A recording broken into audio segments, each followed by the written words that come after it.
नमस्कार विद्यार्थी मित्रांनो, आपल्याला परीक्षेमध्ये बऱ्याच वेळा रेल्वेवर एखादा तरी प्रॉब्लेम आलेला असतो. तर आज आपण हा प्रॉब्लेम बघूया. याच्यामध्ये आपल्याला कॅल्क्युलेट करायची आहे स्पीड. तर स्पीड कॅल्क्युलेट करण्यासाठी आपल्याला काय, मला एका कार्यकर्त्याने गमतीमध्ये प्रश्न विचारला की सर नेमकी ट्रेन कोणती आहे, वंदे भारत आहे, लोकल ट्रेन आहे की मालगाडी. मी म्हणलं ट्रेन कोणती असू दे, फॉर्म्युला हाच आपल्याला वापरावा लागतो. वेग बरोबर काय, अंतर भागिले वेळ. याचा अर्थ speed is equal to distance divided by time.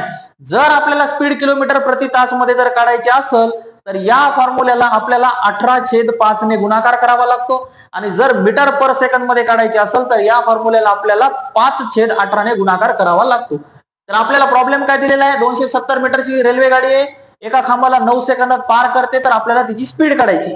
तर स्पीड काढत असताना आपल्याला अंतर किती दिलेलं आहे, 270. हे काय, लांबी आहे रेल्वेची. वेळ किती दिलेला आहे, 9 सेकंद. आपल्याला स्पीड कशामध्ये काढायची, किलोमीटर प्रति तास. करा याला 18/5 न गुणाकार करून घ्या. 9 त्रिक 27, 30 आले. 5 ने 30 ला भाग द्या, 5 सक 30, 6 गुणिले 18 108 किलोमीटर प्रति तास. म्हणजेच त्या रेल्वेची स्पीड किती असणार आहे, 108 किलोमीटर प्रति तास. ओके.